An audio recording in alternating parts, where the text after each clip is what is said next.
3月26，除夕在艰难的生宝宝，产房外头大舅三舅都在着急的等待。虽然物种不同，但也体现了异父异母的亲情。但此时，我们的二舅 Miko 在干嘛呢？嚯！俺老主意洗碗季还能干嘛吗？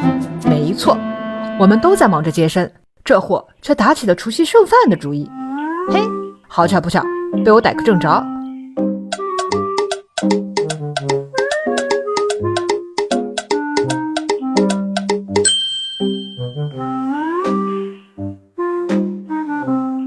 这会儿正忙，没工夫搭理他，赏了他一屁股墩。生到一半，除夕累了，我给他弄了点吃的。这时候，黑猪倒是立马过来了，没有感情，全是食欲。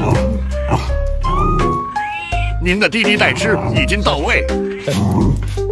等除夕顺利生完了，大伙都去看宝宝了。二舅在外面又盯上了作作的碗。顺带提一句，为了防止米狗偷吃，我还特意把之前的猫爬架换成了这种又高又窄的通天柱。就这肥强长上插4根棍，我不信它还能上来。但是强者从不抱怨环境，猫爬架是跳不上去了，那就踮着脚，伸长脖子用舌头舔啊！毕竟米可上猫爬架偷吃这种事也不是第一次了，之前还因为太胖了，踩在上面下不来。太尴尬了。